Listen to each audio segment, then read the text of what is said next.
చాలామంది ప్రతి వారం కూడా అడుగుతుంది ఏంటి అంటే గరికపాటి గారిని ఒక్కసారి మాకు పరిచయం చేయండి మీ ఐ డ్రీమ్లో అని చెప్పని చాలామంది అడగడం వల్ల సో మన గరికపాటి గారిని చాలా రోజు నుంచి విసిగించేశాను, క్షమించాలి. ఎందుకెవరు అని చెప్పని విసిగించేశాను. ఈరోజు వారిద్దరు దంపతులు కూడా అన్నారు. ఎస్, కరెక్ట్ నిజంగా. సో క్షమించాలి, దయచేసి ఏమీ అనుకోవద్దు. సో వారిద్దరు దంపతులు కూడా ఈరోజు నాతో పాటు ఉన్నారు. మరి మహా సంవత్సరాధాని అయినటువంటి గరికపాటి గారు ఈరోజు మాతో పాటు మనతో పాటు ఉండడం మనం నిజంగా చాలా పుణ్యం చేసుకున్నాం అని చెప్పాలి. ముందుగా మీ ఇద్దరికీ కూడా దిల్ సే వితంజలి కార్యక్రమానికి స్వాగతం చెప్తున్నాను. నమస్కారం. మీరు ఏంటి ఎప్పుడు స్వతహాగా కాస్త సీరియస్గా కోపంగా ఉంటారేమో అని నా అనుమానం. ఎందుకు మీకు అనుమానం ఎందుకు వచ్చింది? మిమ్మల్ని చూసిన వెంటనే అయ్యి బాబు ఈయనేమిటి ఎంత సీరియస్గా ఉన్నారేమిటా అని అనిపించింది నాకు.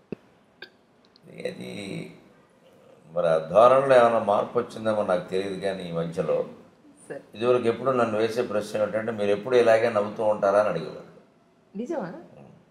ఇంట్లో కూడా ఇలాగే చమత్కారాలతో ఉంటారా, ఎప్పుడు నవ్వుతూ ఉంటారంటే నేను సరదాగా ఏమైనా ఉంటే నక్క ఒక చోట ఓడ వేసి ఇంకో చోట గౌరీ కళ్యాణం వాడదు, ఎక్కడున్నా మనిషి ఒకలాగే ఉంటాడు, అందుకే నాకు అదే అలవాటు అన్న.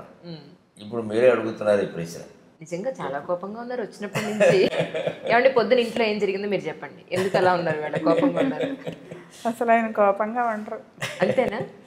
ఓహో, గంభీరంగా ఉన్నారు కొద్దిగా కదా. అంటే స్వతహాగా అలాగే ఉంటారా? ఈరోజు ఏమన్నా? లేదు, అలాగే ఉంటారు. అంతే, అది నిజం. కొంచెం తక్కువ మాట్లాడతారు. మన అవగాహనలో ఒక పొరపాటు ఏంటంటే సరదాగా ఉండకపోతే కోపంగా ఉన్నట్టు కాదు మనం అనుకుంటాం. చలోక్తులు వేస్తూ ఉండకపోతే ఆయన కోపంగా ఉంటారు అంటాం. ఈ సరదాకి కోపానికి మధ్యలో గాంభీర్యం అనేది ఒకటి ఉంది. అంటే అవసరమైతేనే మాట్లాడటం. ఆ చలోక్తి ఏదైనా అవసరమైతేనే వేస్తాం, పనిగట్టుకుని నవ్వించడానికి వేస్తే కృత్రిమంగా ఉంటుంది. అది సహజంగా రావాలి, కోపమైనా రావాల్సిందే కదా. ఆ సహజ స్థితికి కృత్రిమంగా మనం ఉంటే తెలిసిపోతూనే ఉంటుంది ఎదుటి వాళ్ళకు కూడా. ఆ గాంభీర్యం అనేది ఒకటి ఉంది. ఆధ్యాత్మికతలో గాంభీర్యం చాలా ముఖ్యమైన విషయం. శంకరాచార్య స్వామి శివానంద లహరిలో చెప్తారు, గాంభీర్యం పరిఖాపదం ఘనధృతి ప్రాకార ఉద్యద్గుణస్తోమశ్చాప్తపదం అంట.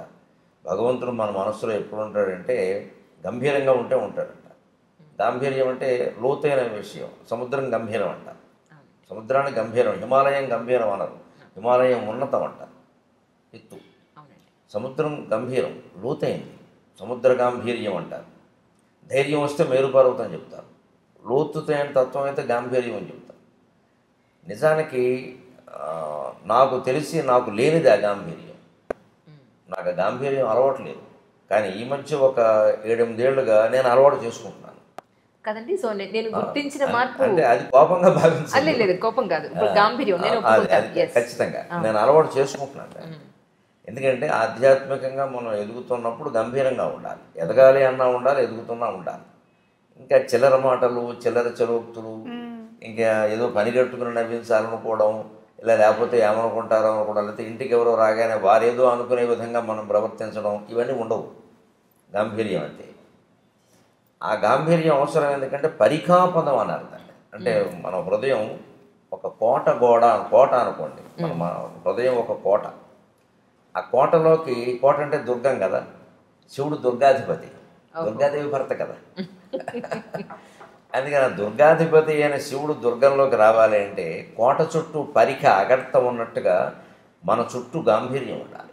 అంటే ఈయనతో అంత చనువుగా మాట్లాడలేం, ప్రతిదీ మాట్లాడడానికి వీల్లేదు అని అనుకోవడమే మంచిది. అవి మాకు చూడగానే నెత్తిమి కూర్చోవాలనిపిస్తుంది అంటే అది గొప్పతన విషయం కాదు, లోకమైపోతాం మనం. అది ఎవరైనా ఒక చలోక్తులు విసిరే వాళ్ళకి, చలోక్తులే పనిగా బతికే వాళ్ళకి, హాస్యం మీదే వేదిక మీద కార్యక్రమాలు చెప్పే వాళ్ళకి అవసరమేమో నాకు తెలియదు. కానీ ఒక ఆధ్యాత్మికవేత్తకి గాంభీర్యం చాలా అవసరం. ఇక్కడ గాంభీర్యం ఏమవుతుంటే లోతు కదా సముద్రం. సముద్రంలో మీకు పగడాలు ఉన్నాయి, రత్నాలు ఉన్నాయి, మట్టి మశానం కూడా ఉంది, లోపల తిమింగలాలు ఉన్నాయి. ఏది బయటపడదు, ఏముందో తెలియదు. నిజానికి నాలో నేను గుర్తించిన లోపం ఏంటంటే ఆ గాంభీర్యం లేకపోవడం. ఒక 7-8 ఏళ్ల క్రితం వరకు నాకు గాంభీర్యం తెలియదు. బోళాగా మాట్లాడేయడం, అన్నీ చెప్పాడు. మన ఇంట్లో విషయాలు కూడా చెప్పేస్తాం. ఈ మధ్య గమనిస్తే ఆవిడే ఉంటుంది ఆ విషయం, ఒక 5-6 ఏళ్ళుగా బాగా తగ్గింది ఆ విషయం. ఎందుకు అంటే అదేదో మనం మామూలుగా చెప్పేస్తున్నాం కానీ ఒక్కోసారి బయటికి అది వ్యతిరేకంగా వెళ్ళిపోతుంది, దాని ప్రభావాలు వేరుగా ఉంటాయి. అది సహజంగా మాట్లాడడం, బోళాగా మాట్లాడడాన్ని సహజంగా తీసుకునేవాడు తక్కువ. మామూలుగా మనకి పెద్దవాళ్ళు చెప్పే మాట ఒకటి ఉంటుంది, నేను నువ్వు పొగుడుకోకు ఎవడో నమ్మడు, నేను నువ్వు తక్కువ చేసుకోకు అదే నిజం అనుకుంటారని. ఈ సూక్తి ఈ మధ్య నేను 4-5 ఏళ్ల క్రితం చూశాను ఎక్కడో. అమ్మ బాబోయ్ పొరపాటు చేస్తున్నామని గ్రహించాను నేను. ఏమైనా మనకు ఉన్న విషయమే, నేను సహస్రావధానంలో 750 పద్యాలు అప్పగించాను, అది వాస్తవం అమ్మా. అది లేకపోతే ఎందుకు ఇస్తారు నాకు ఆ బిరుదం? కానీ అలా ఆయన చెప్పుకోవాలంటే ఇంకెవరైనా చెప్పొచ్చు కదా, అని ఎవరిని పెట్టి చెప్పిస్తామా? అంటే నిజం మన గురించి మనం వాస్తవం చెప్పినా సరే పొగుడుకోవడం కింద భావిస్తాం. అలాగే బోళాతనంగా నాకేమిటో అలా గలగల అలా మాట్లాడడం అలవాటు అంటే అంత బాగుడని ఆయన ఒప్పుకున్నారుగా అంటాడు. అందుకని ఈ ప్రవృత్తులు ఎప్పుడైతే చూస్తున్నామో, లోకాన్ని చూస్తుంటే మన వల్ల లోకం ఎదగడం అనేది ఒక పారిశ్రమ, అయితే లోకం వల్ల మనం కూడా ఎదుగుతాం. లోకాన్ని చూస్తున్న కొద్దీ కొన్ని అనుభవాలు వస్తాయి. నాకు వచ్చిన అనుభవం ఏమిటంటే మనకి గాంభీర్యం లేదు.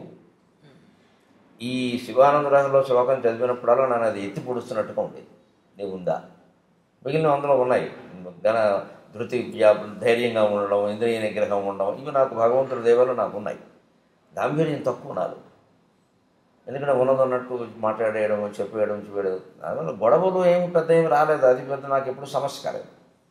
కానీ అనవసరంగా ఎందుకు మనం చెప్పాలి అసలు విషయం? మన ఇంట్లోదే కావచ్చు, మనం ఎవరితో పొద్దున్న కాసేపు మాట్లాడాం, ఆ మాటలు మనకి ఇంకోటితో చెప్పాల్సిన పని ఏంటి అసలు? అది ఒకసారి వాళ్ళకి ఇబ్బంది కావచ్చు, మనకి ఇబ్బంది కావచ్చు. అందుకని గంభీరంగా ఉందాం. నేను ఒక 7-8 ఏళ్ళుగా ప్రయత్నం చేసి ఉంటున్నా. ఆ గాంభీర్యాన్ని మీరు చూసుకోండి. కరెక్ట్ చెప్పారండి. కోపానికి గంభీరానికి మధ్య తేడా ఉంది. అది గాంభీర్యం మనిషి అలవాటు చేసుకోవలసిన లక్షణం, ఎవరైనా ఆడ మగ ఎవరైనా. కోపం అనేది సరే ఎప్పుడైనా ఉండకూడదు. కోపం అనేది ఎప్పుడు మనకి పద్ధతిలో ఏం చెప్తాను, కోపం తెచ్చుకోవాలి. ఆయన చెప్పారు కాబట్టి అలవాటు చేసుకున్నానని నాకు అర్థమైంది. నేను అనుకుంటున్నాను ఈయన 3 పూట్ల జపం చేస్తారా, అర్ధగంట చొప్పున. అది చాలా లోతైన పుస్తకాలు చదువుతూ ఉంటారు, ఆ విశ్లేషణ చేస్తుంటారు. అది సహజంగా వచ్చింది అనుకున్నాను నేనే ఈ శ్లోకాన్ని చూసి ఇలా నేర్చుకున్నాను అని చెప్తున్నారు. ఇప్పుడు అర్థమైంది నాకు. సార్, జనరల్గా మీ డే ఎలా స్టార్ట్ అవుతుందండి? మంచి ప్రశ్న, ఎంతవరకు ఎక్కువ మంది అడిగిన ప్రశ్న. 5:30కి లేస్తాను, 5:20కి లేస్తాను. ఎందుకంటే 10:20కి పడుకుంటాను సరిగ్గా. 7 గంటల లెక్క, మధ్యాహ్నం గంట లెక్క, మధ్యాహ్నం 1:30, 2:30. అందులో సాధారణంగా తేడా ఉండదు, 10 నిమిషాలు అటు ఇటు ఉండొచ్చు కానీ తేడా ఉండదు అసలు. ఆ గంట సేపు మధ్యాహ్నం, రాత్రి 7 గంటలు, 10:20, 5:20. సరే 6:30 వరకు కాలకృత్యాలు, స్నానపానాలు సరిపోతే ఏమీ కాఫీ టీలు కానీ ఏమీ పుచ్చుకోవడం ఉండదు. 6:30కి టీవీలో వచ్చే నా కార్యక్రమం వీలైతే నేనే చూస్తాను ఇంట్లో ఉంటే. ఎందుకంటే మనం శ్రోతగా వినడం వేరు, చెప్పడం వేరు. ఇప్పుడు ఎక్కడెక్కడ శ్రోతలు ఇబ్బంది పడతారో, సాగదీసాం అనుకుంటారో, లేదా చెప్పలేదు అనుకుంటారో, ఇంకా చెప్పాల్సింది అనుకుంటారో, అవన్నీ మనకు తెలుస్తాయి. అందువల్ల వీలైతే చూస్తాం. లేకపోతే వేరే ఊళ్ళో ఉంటే ఇంక మళ్ళీ ఏదో యూట్యూబ్ చూడడం, లేకపోతే ఏదో స్మార్ట్ ఫోన్ పెట్టుకోవడం, ఇవన్నీ అసలు మనకు లేవు. ఇంకా ఏదో హోటల్లోనే ఎక్కడ ఉంటే టీవీలు కుదరదు. ఎవరింట్లో ఉన్నా పొద్దునే వెళ్ళి టీవీ పెట్టమని చూస్తే అక్కడి నుంచి వాళ్ళు కాఫీ పట్టుకొస్తారు, అక్కడి నుంచి పత్రిక వస్తుంది, ఇవన్నీ కుదరవు. ఏదో వారంలో 1-2 రోజులు కుదిరితే చూస్తాను, లేకపోతే వెంటనే నా జపానికి నేను వెళ్ళిపోతాను. సరే, సహజంగా మనకి కులాచారం ప్రకారం వచ్చిన సంధ్యావందనం ఉంది, అది గాయత్రి జపం. అది అయిపోయాక 8 వరకు పూర్తిగా నా జపదపాలు, పారాయణలు ఉంటాయి. నాకు పొద్దున్న సంధ్యావందనం తర్వాత నేను చేసేది ప్రత్యేకమైన జపం ఏం లేదు, గాయత్రి జపం ఒకటే. తర్వాత ఎక్కువ పారాయణ చేస్తాను. అంటే పారాయణ అంటే మళ్ళీ ఒకటే రోజు విష్ణు సహస్రం, రోజు లలిత సహస్రం ఇలా నియమంగా చదవడం కాదు, గ్రంథ పఠనం అనాలి దాన్ని, పారాయణ అనడానికి లేదు. గంటలో 6 పుస్తకాలు చదువుతాను. ఒకటి శివపరమైంది, ఒకటి విష్ణుపరమైంది, ఒకటి అమ్మవారి పరమైంది. మన హిందూ ధర్మంలో వీళ్ళు ప్రధాన దేవతలు ఈ 3. ఇంకొకటి ప్రత్యేకం 10 నిమిషాలు శంకర సాహిత్యం, శంకరాచార్య సాహిత్యం. తెనాలి సాధనా గ్రంథ మండలి వాడు 21 పుస్తకాలు వేశాను. భగవంతుడి దేవల్ల ఆ 10 నిమిషాల సమయం పెట్టుకోవడం వల్ల నేను సుమారుగా హైదరాబాద్ వచ్చాక మొదలుపెట్టిన ఆ సాహిత్యాన్ని 8 ఏళ్లలో 21 పుస్తకాలు పూర్తి చేశాను. ఒక్కొక్కటి 400 పేజీలు ఉందే పుస్తకం. అమ్మ బాబోయ్. ఒక్కొక్కటి 400 పేజీలు ఉంటుంది. ఓ రోజుకి 10 నిమిషాలు మాత్రమే కేటాయించి నేను 8 ఏళ్లలో 21 × 400 అన్ని పేజీలు పూర్తి చేశాను. Okay okay. అలాగే శంకర సత్యేంద్ర యోగ వాసిష్టం నాకు బాగా ఇష్టమైన గ్రంథం. నాకు పూర్తి నిశ్చింతైన జీవితాన్ని ప్రసాదించిన గ్రంథం. నిజంగా వాల్మీకి మహర్షికి, వశిష్ఠ మహర్షికి నేను రుణపడి ఉన్నాను. నిజంగా దాన్ని రచించింది వాల్మీకి, చెప్పింది వశిష్ఠుడు. అది నా మీద ప్రభావం చూపించినంతగా మరి ఏ గ్రంథం చూపించలేదు. నా జీవితం కూడా నా మీద అంత ప్రభావం చూపించలేదు. ఆ గ్రంథం అంత చూపించింది. దాని గురించి నేను చిన్నతనంలో విన్నది ఏమిటంటే, ఈ చదివిన వాడు పిచ్చాడు అయిపోతాడు, లేదా మహాజ్ఞాని అవుతాడు. అయితే మహాజ్ఞాని అవుతాడు, లేదా పిచ్చివాడు అయిపోతాడు. మా ఊళ్ళోనే అటువంటి పుస్తకం చదివి పిచ్చాడు అయిన వాడు మేము చూసాం. ఈయన ఎందుకు ఇలా పిచ్చాడు అయ్యాడని మా అమ్మని అడిగితే, ఫలానా గ్రంథం చదివి ఇలా అయ్యాడు అని చెప్పింది. ఏముంది అసలు ఆ గ్రంథంలో మీరు చదివాను? మొత్తం జగన్ మిథ్య అని ఉంటుంది. బ్రహ్మసత్యం జగన్ మిథ్య. శంకరాచార్య చెప్పిన సిద్ధాంతం వేదంలో ఉన్నదే. కానీ చాలా పచ్చికి నిజాలతో, మనం మొహం బద్దలైపోయే నిజాలతో చెప్తాడు. ఇది నువ్వు ఒప్పుకోకపోవచ్చు కానీ సత్యం అంటాడు. అంతే.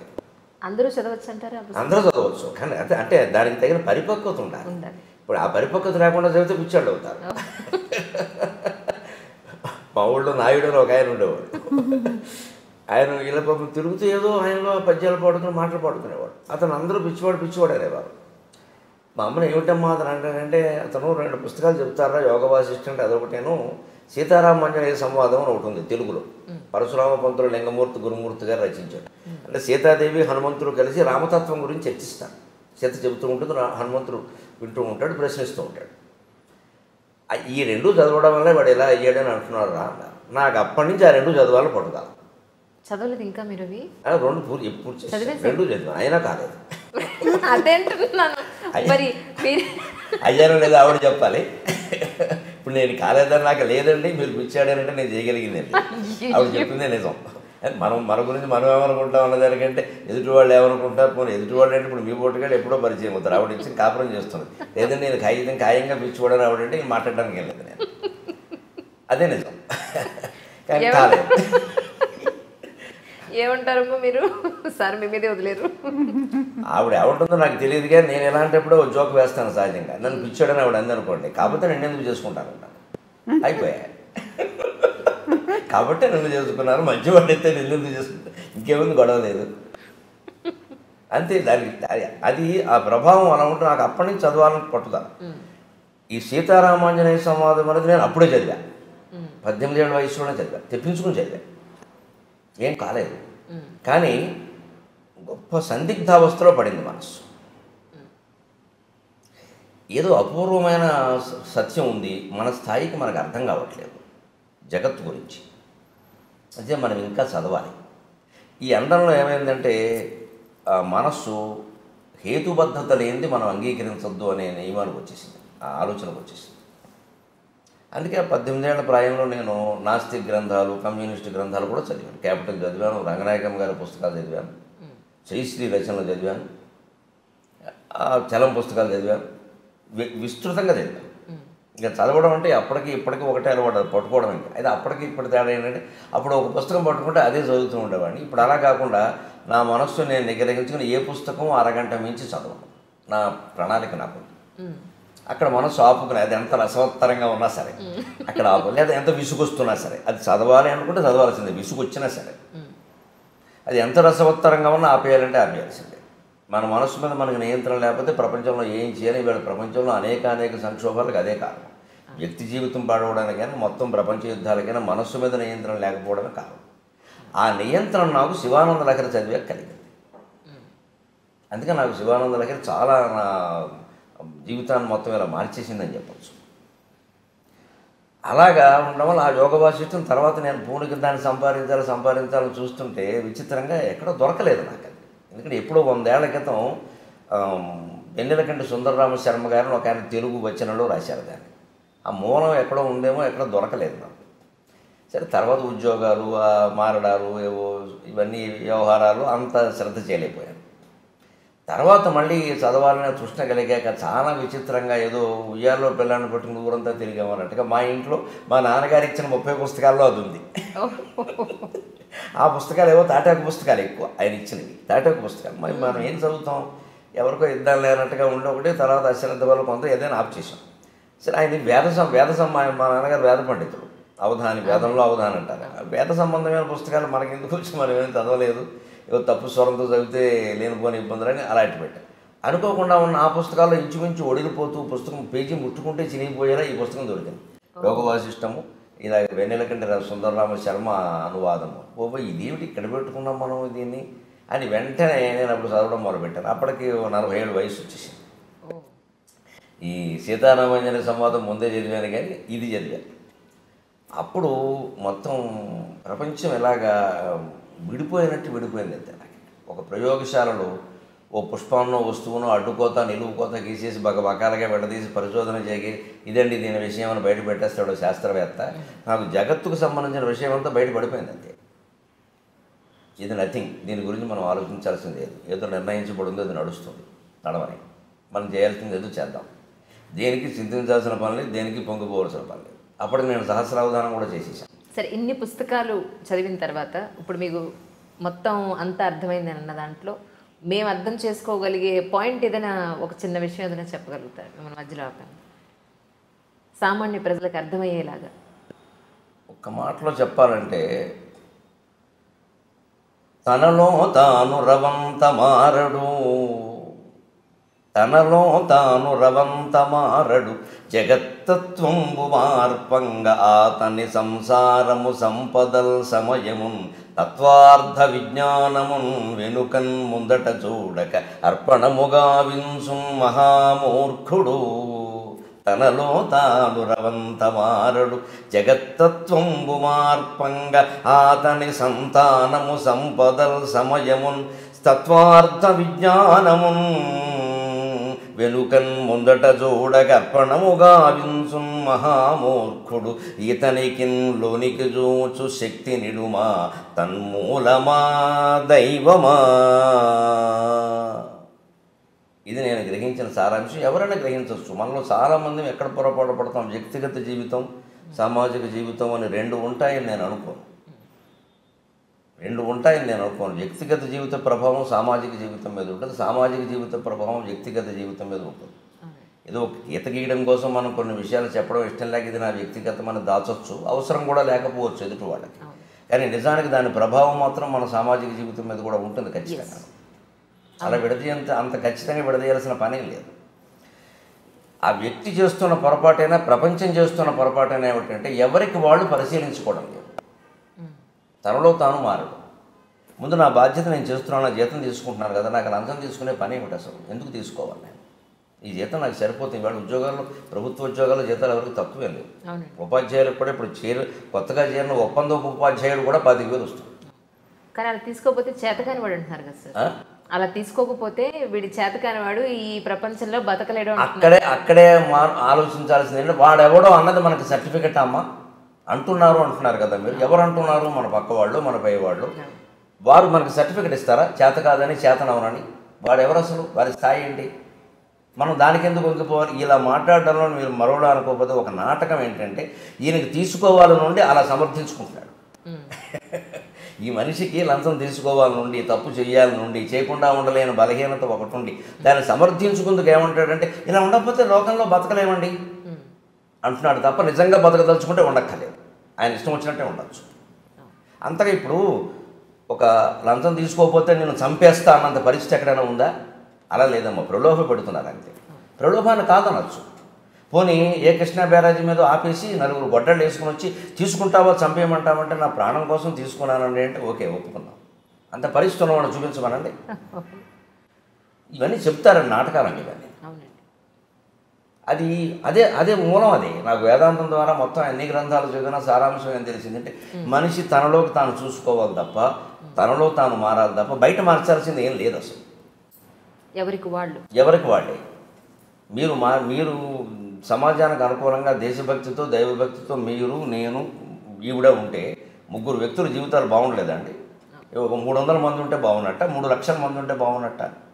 తప్పించుకుందుకు మాట్లాడుతున్నాం మనం ఇవన్నీ.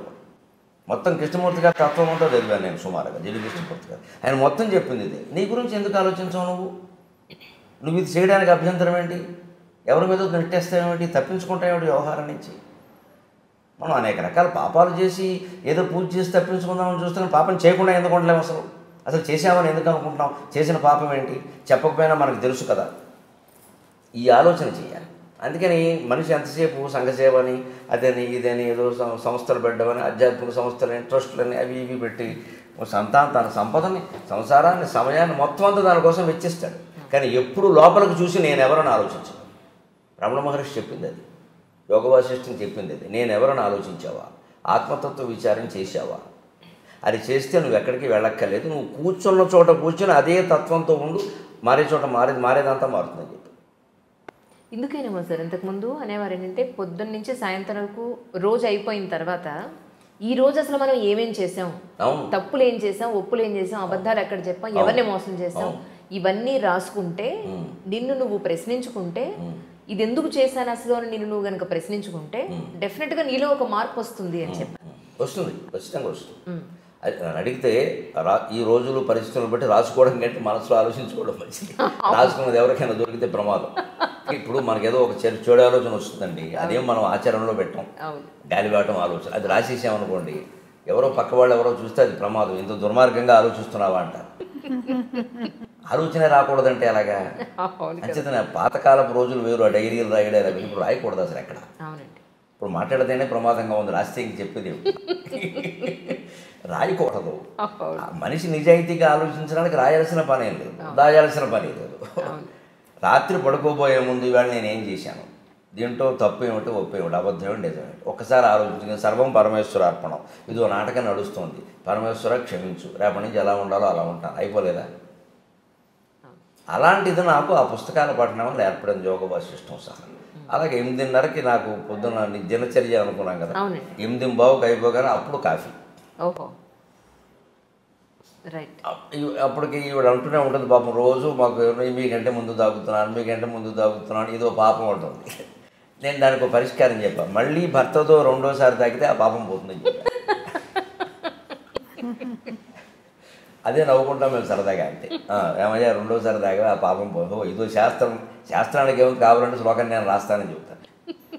సరదాగా ఏముందమ్మా, 8:30కి ఇద్దరం కూర్చొని కాఫీ తాగుతాం, కాసేపటికి అల్పాహారం సిద్ధం చేస్తాం, అది తినేస్తాం. 9ంటికి సరిగ్గా నేను దినపత్రిక పట్టుకుని కూర్చుంటాను. 9 నుంచి 10 ఒక దినపత్రిక ఇంటికి వస్తుంది, ఖచ్చితంగా పట్టుకుని కూర్చుంటాను. ఆ పత్రికలో అంతకుమించి మాత్రం చదవక్కర్లేదు. ఇంకా ఒకసారి ఒక 10 నిమిషాల ముందే అయిపోతుంది. అవి చదువుతాను. ఏదైనా మనకి గ్రహించాల్సింది ఉంటే గ్రహించాలి, లేదా ఒకవేళ చెప్పాలి సభలో కానీ ఇంకో టీవీలో కానీ చెప్పాలంటే తప్పనిసరి అయితే చెప్పడం, లేకపోతే వదిలేడు. ఇదివరకు కూడా ఏదో విశేషమైన వార్తలు చెబుదాం, అలాగా సంచలనం అన్నట్టుగా మనస్సు ఆలోచించింది. కానీ ఆధ్యాత్మిక పరిపక్వత కారణంగా ఈ మధ్య నా మనసు ఆ సంచలనాల గురించి ఆలోచించట్లేదు అసలు. అది పూర్తిగా 100% అవసరం, ఉపయోగపడుతుందంటే చెబుదాం, లేదా వద్దు. ఎందుకంటే ఇవన్నీ నిందించడం వల్ల, విమర్శించడం వల్ల కలిసి వచ్చేది ఏం లేదు, ఎవడూ మారడం, మనకి శత్రువులు పెరగడం తప్ప దానివల్ల కలిసి వచ్చేది లేదు. అది కూడా అర్థమవుతుంది, క్రమంగా అర్థమవుతుంది. ఇప్పుడు ఆ వ్యక్తిని విమర్శించడం కాదు, ఆ వ్యక్తిలో మార్పుకు మనం కూడా అవకాశం ఇవ్వాలి ఎవరికైనా. 10ంటికి అయిపోయినందుకు 10:30 ఖచ్చితంగా నేను చేయదలుచుకున్న వాళ్ళందరికీ ఫోన్లు 10:30కి చేస్తాను ప్రతిరోజు. ఇంకో సమయంలో నా నుంచి ఫోన్ రాదు, ఖచ్చితంగా 10:30 ఉదయం 10:30, రాత్రి 8:30. నేను ఎవరికైనా చేయదలుచుకుంటే నా దగ్గర నా జేబులో ఉండే కాగితం మీద ఎవరికి ఫోన్ చేయాలో రాసుకుంటాను, నేను వెంటనే చేయను, ఇక్కడ రాస్తాను.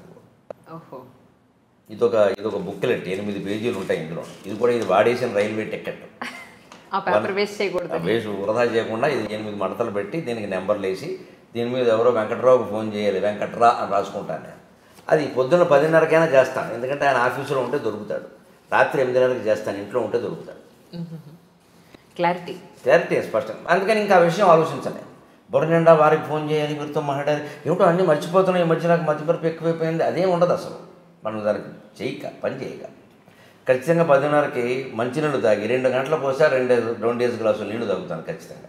పొద్దున్న 6:30, 8:30, 10:30, 12:30, 2:30, 4:30, 6:30, 8:30, రాత్రి 10:30 ఖచ్చితంగా 2 గ్లాసులు నీళ్లు తాగాల్సిందే. రోజు అయ్యేసరికి 15-16 గ్లాసులు నీళ్ళు అవుతాయి. దానివల్ల ప్రయోజనం ఏంటంటే ఆరోగ్యపరంగా నేను అనుభవించి చెబుతున్నాను. ఎటువంటి ఏదైనా ఆహారాల్లో తేడాలు ఉన్నా పడాలు ఉన్నా రాళ్ళు పేరుకునే సమస్యలు లాంటివి మొత్తం కొట్టుకుపోతాయి. మనం తాగేటువంటి నీరులో స్థూల భాగం ఎప్పుడూ మూత్ర విసర్జన రూపంలో వెళ్ళిపోతుంది, సూక్ష్మ భాగం రక్తంగా మారుతుంది, అతి సూక్ష్మ భాగం ప్రాణవాయువుగా మారుతుంది.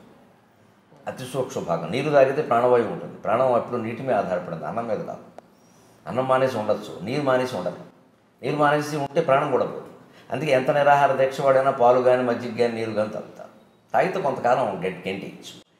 అలా నీరు తాగుతాను ఖచ్చితంగా. నాకు 10:30కి నీళ్లు తాగేసి అప్పుడు ఈ ఫోన్లు చేసేసి నా కార్యక్రమాల గురించి రిజర్వేషన్లు చేయాల్సి ఉంటాయి కదా, ఏమన్నా అంటే నేనే చేసుకుంటాను. కార్యకర్తను చేయమని చెప్పను. ఎందుకంటే వాళ్ళు మనకి తర్వాత ప్రోగ్రామ్ ఎక్కడ ఉందో వాళ్ళకి తెలియదు, వాళ్ళ ఊరికి చేసేస్తాను. మళ్ళీ అక్కడి నుంచి ఇంకో ఊరు పక్క ఊరు వెళ్ళాలంటే ఆ షెడ్యూల్ నా దగ్గర ఉంటుంది కాబట్టి చేసుకుంటాను. అక్కడికి ఆ పని అయిపోయింది. అప్పుడు ఖచ్చితంగా టీవీకి ఏమన్నా తయారవ్వాలా, సాయంత్రం సభ ఉందా తయారవ్వాలా, ఆ తయారవ్వాల్సి ఉందంటే తయారవుతాను. 10:30, 12:30 సమయం.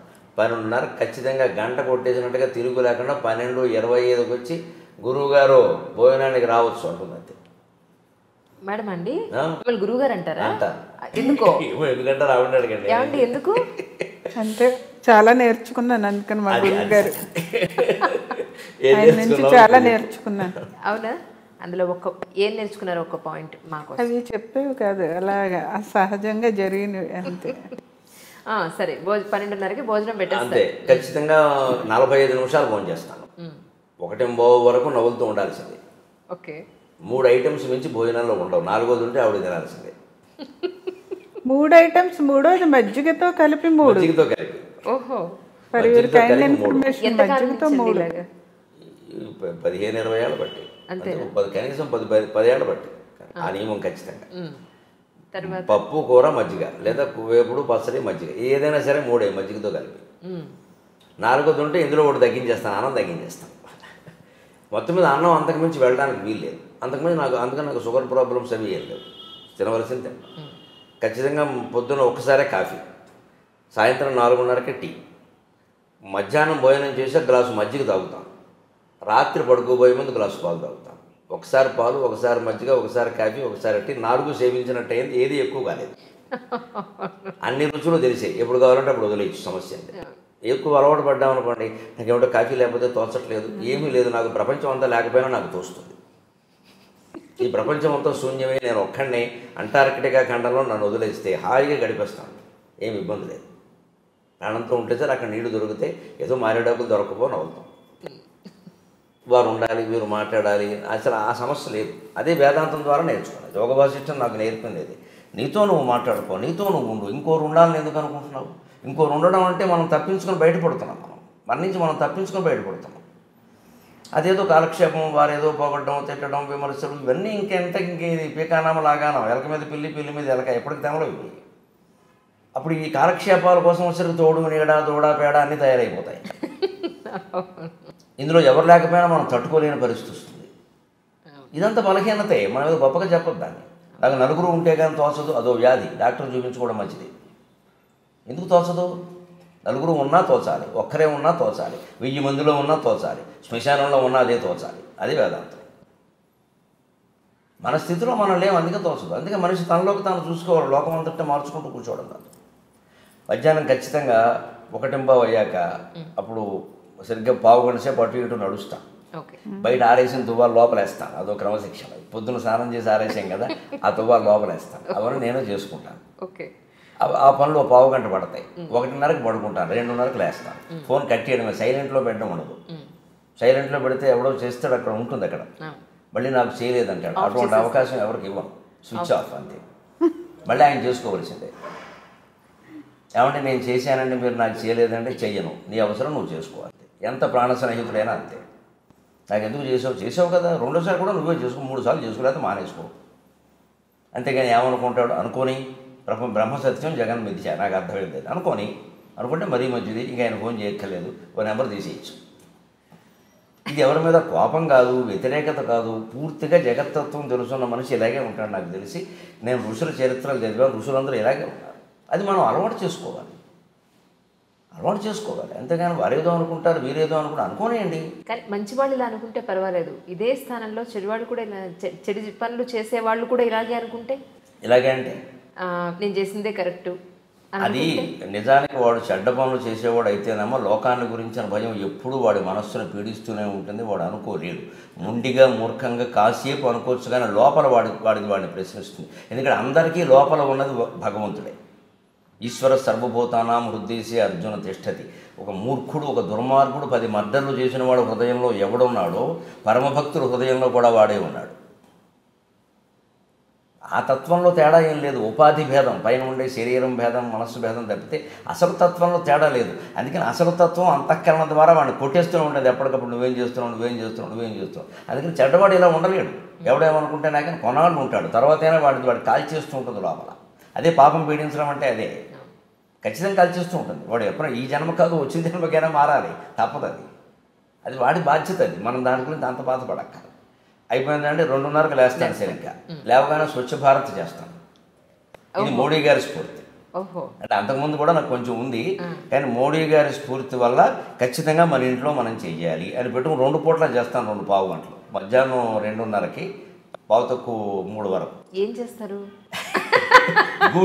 గూళ్ళన్నీ దొరుకుతాను. ఇప్పుడు లైబ్రరీ అంతా తనే దులుపుకుంటారు. గ్రంథాలయం గుడ్డ పెట్టి తుడుచుకుని, చీపురు పెట్టి ఏమన్నా బూజులుంటే తీసేసుకుని. నిజంగా మిమ్మల్ని మొట్టమొదటిసారి చూస్తున్నాను ఈవేళ. అంటే యూట్యూబ్లో ఇంటర్వ్యూల్లో చాలా ఏళ్ళ నుంచి మిమ్మల్ని చూస్తున్నాను, మీ ప్రవచనాలు వింటాను.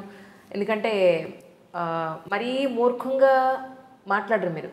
చాలా ఇప్పటి ప్రజానికానికి ఇప్పుడున్న కాలమాన పరిస్థితులకు అనుగుణంగా ఎవరు ఏది చేస్తే మంచిదని మీరు చెప్తూ ఉంటారు. పొద్దున్న లేస్తే భక్తి, పొద్దున్నే వచ్చే పాటలు అయిపోగానే నెక్స్ట్ మీది పెట్టి వింటూ ఇంట్లో పనులని చేసుకుంటూ ఉంటే అనుకున్నాను, ఈయన ఇంట్లో బాగా స్ట్రిక్ట్గా ఉంటారేమో, లేదా భార్యని మాట్లాడద్దు చెప్పిన పని చేయి అని ఎలా ఉంటారేమో. అది ఆ ధోరణి. మీ అభిప్రాయం నిజమే. లోకం అలా ఆలోచిస్తుంది సహజంగా. అంటే మనకి రెండే తెలుసమ్మా.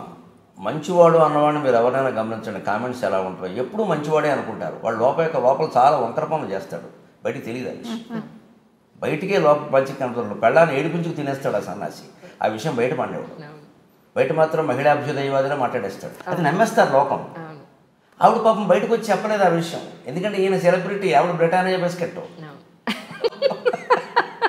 ఆవిడ దగ్గర మైకెట్టాలి కదా, అవకాశం కూడా ఉండాలి. ఒకళ్ళు చెప్పింది అనుకో బతకనేడు కదా.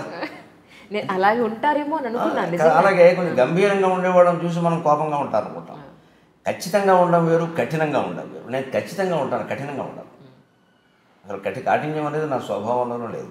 చాలా మెత్తటి మనిషి లోపల, కానీ ఖచ్చితంగా ఉంటాను. ఈ సమయానికి ఇది అన్నప్పుడు ఎప్పుడైనా ఈ పూట ఏముందో 1/2 గంట ముందు తినచ్చు కదా అంటే, ఆ మాత్రం తినకపోతే ఏమైందని ఖచ్చితంగా అంటాను. అంటే అది కఠినమే కదా అవుతుంది. అది ఆవిడ అలవాటు పడిన దానిపైకి అది మంచిదని వాళ్ళకి తెలుస్తుంది కదా. 2:30 లేచి గూళ్ళు దొరుకుతాను. మొమెంటోలమ్మ, మరి మీరు అందరూ ఇచ్చినవి ఏం చేసుకోవాలి? హైదరాబాద్లో అపార్ట్మెంట్ అంటే నేను కొనుక్కున్నా, మొమెంటోలకి 2 లక్షలు అయింది. అది ఎవరిస్తారు? కబోర్డులు నీట్గా క్లీన్ చేసి పెడతాను. నేను శుభ్రంగా నిచ్చెన వేసుకుని పైకి ఎక్కి దులిపి, అది నెలకోసారి లెక్కాలి. ఒక గూడు దులిపామంటే మళ్ళీ నెలకు దొరకాలి. ఒక కాగితం రాసుకుని పెట్టుకుంటారు, తుడిచిన తేదీ. ఇవాళ దులిపేరనుకో, ఇవాళ తేదీ వేస్తారు. ఆ గూళ్ళో తుడిచిన తేదీ అని ఎర్రశెరతో రాసి ఆ తేదీ నీలం ఇంకుతో రాస్తాను, అక్కడ పెడతాను ఆ గూళ్ళో. మళ్ళీ ఒకసారి ఎప్పుడైనా అసలు ఈ మధ్య తుడిచినట్లేదు అనిపిస్తే ఆ తేదీ చూస్తాను, బాబాయ్ నెల దాటిపోయి చూడవాలి అని వెంటనే చేస్తాను. గుర్తు కోసం అది. ప్రకటన స్వచ్ఛ భారత్. అప్పుడు సరిగ్గా 2:45 అయ్యాక ఉత్తరాలు అవి రాస్తాను. ఖచ్చితంగా ఎప్పటికైనా ఉత్తరాలు రాస్తాను. నాకు ఉత్తరం రాసిన ప్రతి ఒక్కరికి నేను సమాధానం ఇస్తాను. మరి ఇంక ఊరికే నేను క్షేమం మీరు క్షేమం అంటే నేను చెప్పాల్సిందే లేదు. కానీ అలాంటివి ఇప్పుడేమో లేవు. ఏవో సందేహాలు అడుగుతారు, లేకపోతే ఏదో ఖచ్చితంగా రాస్తాను. పోస్ట్ కార్డులు అయితే సుమారుగా 99% పోస్ట్ కార్డులే రాస్తాను. అంతేకాదు 3 మంది కవులు పుస్తకాలు పంపిస్తారు, రచయితలు పుస్తకాలు పంపిస్తారు. వాటికి ఖచ్చితంగా నేను చదివి అభిప్రాయం రాస్తాను. ఆలస్యం అవ్వచ్చు, 15 రోజులు కావచ్చు, నెల పట్టదు. అక్కడ ఒక పద్ధతిగా ఉంటాయి. 2:45 నుంచి 3:30 వరకు ఆ పని చేస్తాను, 45 నిమిషాలు. ముందు ఉత్తరాలు రాయడం, తర్వాత పుస్తకాలకు అభిప్రాయాలు రాయడం, తర్వాత ఇంకో పని ఏంటంటే నాకు ఉపయోగపడేది, లోకానికి ఉపయోగపడేది చెబుతున్నాను. ఏ పుస్తకం చదివినా సరే నేను చదివేటప్పుడే పెన్ను దగ్గర ఉంటుంది. పెన్ను దగ్గర లేకుండా నేను చదవను. ఖచ్చితంగా ఆ పుస్తకంలో ఎంతవరకు చదివామో తెలియడానికి ఒక కాగితం పెట్టుకుంటాను, ఎంతవరకు అని రాసి. అతి ముఖ్యం అని రాసి ఇంకో కాగితం పెట్టుకుంటాను. ఈ చదువుతున్నప్పుడు ముఖ్యమైన శ్లోకాలు, పద్యాలు, విషయాలు ఏమైనా వస్తే వాటిని ఆ పుస్తకానికి వెనకాల తెలకేత ఒకటైనా ఉంటుంది కదా కనీసం, అతి ముఖ్యం అని రాసి ఆ పేజీ నెంబర్ అక్కడ వేసి అందులో ఏముంది, దాంపత్యం గురించి ఉందా, 17వ పేజీ దాంప అంటే దాంపత్యమే అనేది సంక్షిప్తంగా. రోజు ఈ మళ్ళీ మర్నాడు అరగంటకో గంటకో ఈ పుస్తకం చదువుతాం కదా అదే సమయానికి, అప్పుడు ఈ ముందు రాసుకున్న అతి ముఖ్యమైన విషయాలు 4 చదివి అప్పుడు ఈ పుస్తకం మళ్ళీ చదువుతాం. అప్పుడు అతి ముఖ్యమైన మనసులో అలా ఆవృత అవుతుంటే గుర్తుండగా ఏమవుతాయేమో ధారణ రహస్యం ఇది. ఇదేదో అకస్మాత్తుగా వస్తుంది అంటే నమస్కారం, నేనేం చెప్పను. మీకు ఉందండి, మీకు సహజం అండి, మీకు పూర్వజన్మ సుకృతం అండి, వారికి 3 నమస్కారాలు. మనం ఏం చేయలేం. కృషి చేస్తే వస్తుంది, మొద్దు కూడా వస్తుంది. కృషి చేయాలి, చెయ్యరు, ఏదో చెప్పేస్తారు అంతే. మొత్తం 1000 పద్యాలు అప్పగించినా 1,00,000 పద్యాలు అప్పగించినా నేను ఇలాగే అప్పగించాను. ఒక సాధన చేశాను. దానికి దైవానుగ్రహం లేకుండా ఏదీ సాధ్యం కాదమ్మా. అసలు ఆ స్ఫురణే దైవానుగ్రహం. మనం వినియోగించుకుంటున్న శక్తి అంతా దైవానుగ్రహం. అంచేత మనం ధారణ కాదు, ఊపిరి పీల్చినా దైవానుగ్రహంతోనే జరుగుతుంది.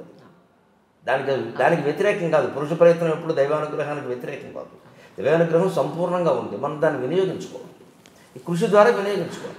అప్పుడు ఈ ఉత్తరాలు రాయడం, పుస్తకాలకు అభిప్రాయాలు కూడా అయిపోతే ఇంకా సమయం ఉంటే ఈ అతి ముఖ్యమైనవి వేరే ఓ డైరీలో ఎక్కిస్తాను. అలా ఎక్కించినవి ఇప్పుడు నా దగ్గర 6 డైరీలు ఉన్నాయి. ఆ ఎక్కించిన విషయాలు ఒక 2000 పైగా ఉన్నాయి. పద్యాలు, శ్లోకాలు, సూక్తులు, సామెతలు, లేదా లోకజ్ఞాన విషయాలు, నాకు తెలియని విషయం ఏదైనా సరే. ఇటీవల ఏదో రేపు 14వ తారీఖు చంద్రయాన్ గురించి ఏదో జరుగుతుంది కదా, మన వాళ్ళు పంపిస్తారు. చంద్రుడి గురించిన విశేషాలన్నీ ఈనాడు దినపత్రికలో వస్తున్నాయి. నేను అవి నోట్ చేసుకుంటున్నాను, కొన్ని ముఖ్యమైన విషయాలు నా డైరీలో. నాకు తెలియదు, అది తెలియని రాసుకుని మనం తెలుసుకుని చెప్తే ఇంకా బాగుంటుంది కదా ప్రసంగం పక్కనట్టండి. నాకు ముందు జ్ఞానం ఖచ్చితంగా రాసుకుంటాను. పేపర్ కత్తిరించి పెట్టుకుంటాను అవసరమైతే.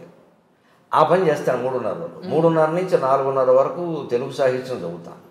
4:30 ఖచ్చితంగా టీతో పాటు ఏమైనా ఆవిడకి దయ ఉంటే పంటి కింద కరకర కాస్త ఏదో శనగలో, పెసలో, వేరుశెనగ గింజలో ఏవో ఒకటి వేయించి అక్కడ పెడుతుంది. తినండి గురువు గారు, కష్టపడ్డారు. ఆవిడ కూడా కూర్చుంటుంది అక్కడ. అప్పుడు కాసేపు ఆ టీ తాగుతూ ఇవి తింటూ అరగంట ఖచ్చితంగా కబుర్లు చెప్పుకుంటాం. బయట ఎక్కువ మాట్లాడుతున్నాను కాబట్టి ఇంట్లో నేను మాట్లాడను. అప్పుడు చెప్తూ ఉంటుంది, వింటూ ఉంటాను, అవసరమైతే మాట్లాడతాను. దానికి ఇప్పుడు ఎవరో వస్తే నేను మాట్లాడడం ఎలాగో తప్పదమ్మా. సభలో తప్పదు, టీవీలో తప్పదు, ఇంట్లో కూడా ఎందుకు. ఆవిడకి చిన్నప్పటి నుంచి జరిగినవన్నీ చెప్పడం సరదా, నాకు వినడం సరదా. వింటూ ఉంటాను, ఉంటే సంతోషిస్తారు. అందులో ఏవో ఉంటాయి మనం నేర్చుకునేవి. పైగా నాకు ఇప్పటికీ ఒక రకంగా ఆవిడ గురువు గారిని ఆవిడండం కాదు. ఎందుకంటే ఇప్పుడు ఈ క్షణంలో కూడా ఆవిడ ఏదైనా సామెత వాడితే అది నాకు తెలియందే అవుతుంది ఆశ్చర్యకరంగా. నేను ఇప్పటికీ ఆశ్చర్యపోతా భాష విషయంలో. వాళ్ళది అన్నవరం, మాది సొంతం తాడేపల్లిగూడెం. కాకినాడలో ఎక్కువ ఉన్నాను నేను. తాడేపల్లిగూడెం, కాకినాడ ఏముంది, తూర్పు పశ్చిమ గోదావరి కదా. కానీ ఆవిడ వాడేటువంటి సామెతలు కొన్ని నాకు ఎప్పటికి తెలియవు. నేను ఎప్పుడు వినలేదు వాటిని.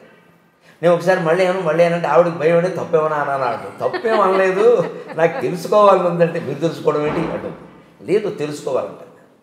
అలాంటి సామెతలు వాడుతాం. అవి నేను తెలుసుకుని టీవీలో చెప్పిన సందర్భాలు చాలా. అంటే ఈ వ్యక్తి ఆ వ్యక్తి అని లేదు. మనం పని మనిషితో మాట్లాడినా తెలుసుకోవలసినవి ఉంటాయి, పెద్ద మనుషులతో ఎలాగో ఉంటాయి. అక్కడికి మనమే ఏదో జగద్గురువు అని, మిగిలిన వాళ్ళకి ఏమి రాదని, అసలు మనం వీళ్ళని అడగడం ఏమిటని అనుకోవలసిన పనే లేదు. నాకు తెలియకపోతే మా వాచ్మెన్ కూడా అడిగి విషయం తెలుసుకుంటాను. ఆ విషయం వాడు చెప్పాడనే విషయం బయటకు కూడా చెబుతాను. నాకేం భయం ఏం లేదు, అందులో మొహమాటం లేదు. అతను ఆ విషయంలో నాకు చెప్పాడు, తప్పే ఉంది, నాకు తెలియదు కదా అది. అలాగే ఉండి 4:30కి టీ దాకా 5 నుంచి 6 వరకు సంస్కృత సాహిత్యం చదువుతాం. అరగంట కొన్ని పుస్తకాలు గంట ఉంటాయి, పుస్తకాన్ని బట్టి ఉంటుంది. అది చదువుతాం. 6ంటికి ఖచ్చితంగా స్నానం, సంధ్యావందనం, జపం. 7 వరకు అంతే. అరగంట ప్రత్యేకంగా వెళ్ళి చోట కూర్చుంటాం. సంధ్యావందనం కూడా అయిపోయాక కేవలం శివ పంచాక్షరి జపించుకుంటూ అలా అది ఒక్కోసారి అది మర్చిపోయి మౌనంలోకి వెళ్ళిపోతాం. భగవంతుడు దయ, అది మనం ఏం చేయాలి, అది జపించడం వరకే మన పని. ఆ సమాధి స్థితితో ఏదో ఎప్పుడు వస్తున్నది ఆయన దయ, మనం ఏం చేయాలి. కానీ మన ప్రయత్నం మనం చేయాలి. మాట్లాడకుండా తలుపు కూడా చిడత కూడా వేసేసి రోజుకు 3 గంటలు నాకు దూరం అయిపోతున్నారు అంట. చిడత వేసానండి. చిడత వేయకపోతే దూరం కాదు. అంటే మనసులో ఏమనిపిస్తుంది సహజంగా, అంత వేసేసారంటే నేను వస్తే ఇబ్బంది అని అనిపిస్తుంది. కానీ అర్థం చేసుకుంటుంది, అందుకోసం ఆ అనుబంధం అది అర్థం చేసుకుంటుంది. పైగా ఏముంటుందంటే ఎప్పుడైనా జపాన్కి వెళ్తున్నట్టు చెయ్యండి, అదేమని కాపాడుతుంది. నిజమే కదా, అది కాకపోతే ఎవరు కాపాడతారమ్మా? భగవంతుడు కాకపోతే కాపాడేవాడు ఎవరు? అంతటా ఉన్నది ఆయన, అందరినీ కాపాడవలసింది ఆయనే.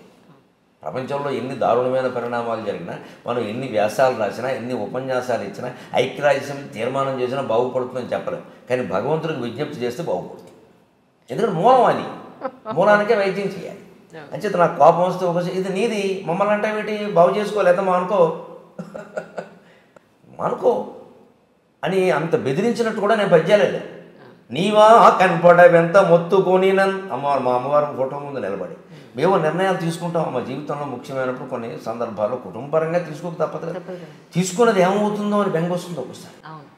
ఇప్పుడు కుటుంబంతో లోకంతో కూడా పరిస్థితి ఎలా ఉంటుందంటే మొత్తం వదిలేసినా ఇబ్బంది, మొత్తం మన మీద పెట్టుకున్నా ఇబ్బంది.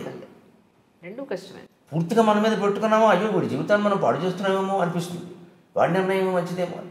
అలాగని వదిలేద్దామంటే ఏమైపోతారో అనిపిస్తుంది. అటువంటిప్పుడు నేను ఎలా మొత్తుకుంటానంటే అమ్మవారితో, నీవా కనపడవెంత మొత్తుకొని నేనే స్వయం నిర్ణయాలేవో కొన్నిటి చేసినా నన్నుచు నన్నే నింద చేయన్ భవానీ వేరెవ్వరు దిక్కు నాకిక. నీవా కనపడవెంత మొత్తుకొని నేనే స్వయం నిర్ణయాలేవో కొన్నిటి చేసినా నన్నుచు నన్నే నింద చేయన్ భవానీ వేరెవ్వరు దిక్కు నాకిక. భవన్ నీరేజనేత్రంబులన్ రేవుల్కు పదంపుజద్వయము భవన్ నీరేజనేత్రంబులన్ రేవుల్ గట్టు సుధారసంబు నన్ను పాలించుంగదే చాలదే అని మొత్తుకున్నాను. నేను నువ్వు కనపడమమ్మ పోనీ ఏమమ్మా పార్వతీదేవి అంటే అయినా నువ్వు చెప్పినట్టు చేసేస్తాం, మాకు ఎందుకు వచ్చిన కూడా ఎవరు ఓటేయమంటే వాడికి వేసేస్తాం, దేవుడు చెప్పాడని చెబుతాం. అది ఆ అదృష్టం మాకు లేదు. మేము ఏదో ఆలోచించి భార్య భర్త లేదా సొంతంగానో ఏదో ఏడుపుతాం. నువ్వు తప్పు చేసావు లోపల నుంచి మనసులో నుంచి ప్రశ్న ఉంటుంది కదా. అది అమ్మవారు మరి అలా ప్రశ్నిస్తే నేనేం చేయను, నువ్వు చెప్పలేదు, నేను తీసుకుంటే కాదంటే అని చేరుగా మనిషితో మాట్లాడినట్టే. నువ్వు కనపడవు, నేనే స్వయం నిర్ణయాలు ఏవో కొన్నింటి చేసినానొచ్చు నన్నే నింద చేయను భవానీ వేరెవరు దిక్కు నాకు. ఎవరితో చెప్పమంటావు? చచ్చిపోయిన మా అమ్మ నాన్నతో చెప్పమంటావా? దేవుడితో చెప్పుకుంటాం అని. కానీ నాకు నమ్మకం ఉందమ్మా, భవన్ నీరేజ నేత్రంబులను రేవులు గట్టు కృపారసంబు, నీ కళ్ళల్లో కనిపించే కరుణ ఉందే అది నన్ను కాపాడుతుంది. నాకు ఆ నమ్మకం చాలు. ఇది చాలదా కాపాడడానికి? ఈ పద్యం చాలదా? ఎందుకంటే తపస్సు చేయాలి. ఇటువంటి 500 పద్యాలు రాశానమ్మా. ఇటీవల ఇష్టదైవం అనే పుస్తకం రూపంలో వేశాను. అవి నా కోసం నేను రాసుకున్నది, ఎవరికి లోకానికి చెప్పలేదు, అవధానాల్లో చెప్పలేదు, కావ్యాల్లో చెప్పలేదు. నా కోసం, నాకు సంతోషం కలిగిన, బాధ కలిగిన, కోపం కలిగిన, అసూయ కలిగిన, ఏం కలిగినా రాసుకున్నాను. అవి బయట పెట్టద్దనే అనుకున్నాను. కానీ అక్కడక్కడ ఏదో ఇలా భావావేశంలో చెబుతుంటే ఏమండి మేము కూడా బాగుపడతాం, మాకు కూడా కావాలని నేను అడిగితే ఇటీవల వేశాను అవి. అప్పుడు ఖచ్చితంగా అలాగే 6:30-7 అయిపోయాక అప్పుడు ఖచ్చితంగా 7 నుంచి 8 వరకు ఒక అరగంట సేపు ఇతరుల అవధాన పద్యాలు చదువుతాను. ఒక అరగంట సేపు నా అవధాన పద్యాలు నేనే చదువుతాను. పాతవన్నీ 320 పైన అవధానాలు చేశాను నేను ఇప్పటికి ఈ రోజు. అవన్నీ డైరీలో రాసి ఉన్నాయి. అందులో సుమారుగా 200 వరకు అచ్చయి ఉన్నాయి. ఇంకా 100 పైన అచ్చు కావాలి. అచ్చయినవి కానీ ఏమైనా డైరీల్లో ఉంటాయి కదా. స్వీయ కవిత్వం అనే పేరు మీద డైరీలు నాకు 20 ఉన్నాయి. ఇప్పటికి మీతో మాట్లాడే క్షణానికి ఈ రోజుకి నేను 11,153 పద్యాలు రాశాను. ఈ క్షణానికి 11,153. తర్వాత ఏదైనా చెబితే 154 అంతే. ప్రతిదీ అంకె వేసి తేదీ వేసి ఏ సందర్భంలో ఎవరి మీద రాశాం, దేనికి రాశాం అని చెప్పుకోవడం కూడా జరిగింది. అక్కడ డైరీ ఉంటుంది. నేను అచ్చువేని, తర్వాత నా పిల్లలు అచ్చువేని, అది లోకానికి అందుతుంది. ఎందుకంటే పూర్వం కొప్పరపు కవులు లాంటి మహానుభావులు వాళ్ళు లక్షల పద్యాలు చెప్పారట, ఎక్కడా లేవు. మహా అయితే ఆ మహాకవులవి ఒక 1000-2000 దొరుకుతున్నాయేమో అంతే. మరి అవన్నీ పోయినట్టే కదా. తిరుపతి వెంకటకవులకు కూడా మన నాటకాలు దొరుకుతున్నాయి కానీ అవధాన పద్యాలు చాలా భాగం లేవు. చాలా అవధానాలు చేశారు కానీ వాళ్ళకి రాయడం అలవాటు, పక్క వాళ్ళు రాసేవాళ్ళు లేక మర్చిపోవడం, అశ్రద్ధలు ఎక్కడెక్కడో పోయి. మహా అవధానాలు చాలామంది పోయి. ఏవో చిన్న చిన్న కాగితాల మీద రాసేవాడు పాపం ఎక్కడో పోయి. వాళ్ళ పిల్లలు కొంతమంది శ్రద్ధ చేయలేదు. ఆ స్థితి నాకు పట్టద్దు. మనం మెటీరియల్ రెడీ చేసి పెట్టేస్తే సిద్ధంగా పిల్లల తర్వాత వేసుకుంటారు, లేదు మనం ఉంటే మనమే వేస్తాం, లేదు తర్వాత చూసుకుంటాం. ఈ పనులు అప్పుడు చేస్తాను. 7 to 7:30 పరావధాన సాహిత్యం, 7:30-8 స్వీయ అవధాన సాహిత్యం. ఖచ్చితంగా 8ంటికి అప్పుడు మళ్ళీ టీవీ పెట్టి ప్రారంభం కొద్దీ ఏమొస్తే అది చూస్తాం. పళ్ళు తింటారు. 50 ఏళ్ల వయసు వచ్చే వరకు భోజనమే చేసేవాడిని. ఒక 10 ఏళ్ళు నేను సుమారుగా 2010 నుంచి పళ్ళే ఏవో 2 పళ్ళు, 2 యాపిల్ పళ్ళు, 2 బత్తాయి పళ్ళు, అంటే 2 ద్రాక్ష పళ్ళు కాదు. అందుకే పైగా అవి మళ్ళీ పళ్ళ రసాలు అవన్నీ కుదరవు. అక్కడ ఊరికే పై తొక్క కొద్దిగా తీసాల బెసిన్లో పెట్టాలి. నేను తొక్క ఉంచుకొని నేను కూర్చొని తింటాను సావకాశంగా. ఒక పావు గంట 20 నిమిషాలు పడుతున్నారు కూడా. ఈ లోపు అరగంటలో ఏదో ఒకటి ఉన్నదాంటూ మంచిది ఏదో పెడతాం, అంతకంటే ఏం చేస్తాం, ఏదో వస్తుంది పెట్టాం. అది మనం 8:30 కోసిస్తే ఎక్కువ పళ్ళు కోసిచ్చేస్తామని తనే పండు బలంగా మనం అది ఇచ్చేయాలి. ఆరోపణ. పండు పళ్ళకి లెక్క అప్పుడు లెక్క తేడా రాదు కదా. మాకి చేసేస్తాను. 2 యాపిల్ పళ్ళు నుంచి 3 పళ్ళ ముక్కలు అందులో పెట్టేస్తాను. అందుకని ఆ పళ్ళు నాకు కనబడాల్సిందే, లెక్కది. 8:30కి ఆ పళ్ళు తినడం అయిపోయాక అప్పుడు మళ్ళీ ఎవరికైనా ఫోన్లు చేయాలా. అలాగే ఈ కాగితం మీద రాసుకున్న పనులు కొన్ని ఉంటాయి, ఏదైనా రాయాలనో, పద్యం రాయాలనో, ఎక్కడైనా చెప్పిన పద్యాలు డైరీలో రాయడం, అతి ముఖ్యమైన విషయాలు పుస్తకంలో రాయడం, ఇలాంటి పనులు ఏమైనా ఉంటే బాకీ పనులు అని పెట్టుకుంటాను. నేను 8:30 నుంచి 9 వరకు ఆ పని చేస్తాను. 9ంటికి ఖచ్చితంగా ఆధ్యాత్మిక గ్రంథం చదువుతాను. వివేకానందుని complete works of Vivekananda original, ఆయన ఇంగ్లీషులో అద్వైతాశ్రమం కలకత్తా వాళ్ళు వేసింది 8 సంపుటాలు చదివాను. సద్గురు శివానందమూర్తి గారు మహర్షుల జీవిత చరిత్రలో 50 మంది మహర్షుల లైఫ్ హిస్టరీస్ రాశారు, జీవిత చరిత్రలు. అది ఆ సమయంలోనే నేను చదివాను. ఆధ్యాత్మిక గ్రంథం ఏదో ఒకటి, అది ఇంచుమించుగా తత్వ గ్రంథం అవుతుంది. పురాణాలు కాకుండా కృష్ణమూర్తి గారి ఫిలాసఫీ, నిసర్గదత్త మహారాజ్ ఫిలాసఫీ, రమణ మహర్షి సిద్ధాంతాలు, ఇటువంటి తాత్వికమైన గ్రంథం వివేకానంద, పరమహంస ఏదో ఒకటి అప్పుడు చదువుతారు. 9 to 9:30. 9:30కి మళ్ళీ జపం చెడతేసి 10ంటికి ఖచ్చితంగా మళ్ళీ స్వచ్ఛ భారత్. 10 to 10:15 అప్పుడు తుడిచేవి వేరే ఉంటాయి. ఈ సోఫాలు, కుర్చీలు, హాల్లో మీరంతా వచ్చి కూర్చోని ఉంటాయి కదా, మరి బాగానే కూర్చుంటారు. తుడిచే వాళ్ళు ఎవరు తుడుస్తారు? అవి దుమ్ము పట్టిందనుకో కబుర్లు చెబుతారు, సోఫాలు అనేలాగే ఉన్నాయంటారు. ఎవరు బయటికి వెళ్ళి చెబుతారు. అదంతా ఎందుకు, మనకు శుభ్రంగా ఉండాలి. మనం మీరు వచ్చేది ఎప్పుడో, మేము రోజు కూర్చుంటాం కదా. ఖచ్చితంగా ఇలాగ సోఫాలో పరుపు ఉంటే ఆ పరుపు తీసేసి వేరే చోట పెట్టి శుభ్రంగా చీపురు పెట్టి దానికి ఒక చీపురు ప్రత్యేకంగా పెట్టుకుని దులుపుకొని అన్నీ సర్దేసి రాత్రి లైట్ వేసాక ఊడవకూడదు, తుడవకూడదు అంటారు. అవన్నీ పిచ్చి నమ్మకాలు ఏం పర్లేదు. అవన్నీ అటువంటి నమ్మకాలు మన దగ్గర పనిచేయాల్సి. నేను 10 ఏళ్ళుగా లైట్ వేసే తుడుస్తున్నాను, ఏమీ కాలేదు. ఈ నమ్మకాలు వదిలేయచ్చు. ఇవన్నీ మనకి ఊరికే అనవసరం. పూర్వపు సంప్రదాయాన్ని బట్టమ్మా, అది పూర్వం చిన్న దీపం పెట్టేవారు అటువంటి. ఎందుకు పగల సూర్యకాంతిలోనే పనులు చేసుకునేవారు. ఆ చిన్న దీపం వెలుతురులో ఏం కనిపిస్తాయి? పైగా ఆ చీకట్లో మీరు గమనించండి, ఎందుకు ఆ నమ్మకం ఊరికే రాదు. పల్లెటూళ్ళలో ఇళ్ళు, మట్టి ఇళ్ళు ప్రధానంగా, పాములు తేళ్ళు ఉంటాయి. ఆ చీకట్లో ఉడుస్తూ కూర్చుంటే ఏదో కరుస్తుంది. అందుకని చీకటి పడ్డాక ఊడవద్దన్న. ఇప్పుడేమో శుభ్రంగా ఫ్లడ్ లైట్లును అన్నీ పట్టుకుని ఇప్పుడేం పోయింది పగి. ఇదేం పెద్ద మనం మామూలుగా తోడవడం కదా, ఇది ఇల్లు తోడవడం కాదు కదా. తరగడాలు దులిపి తోడడానికి ఏముంది? అవి ఆ పనులు చేస్తాను. అది స్వచ్ఛ భారత్. మళ్ళీ అప్పుడు ఖచ్చితంగా 10:20 మళ్ళీ పొద్దున్న 5:20కి లేచేందుకు వీలుగా అలారం పెట్టేసి సెల్ ఫోన్ దూరంగా పెట్టేసి పడుకోవడం. సెల్ ఫోన్ వాడకం అనేది రాత్రి 10 నుంచి పొద్దున్న 9 వరకు ఉండదు, అస్సలు ఉండదు.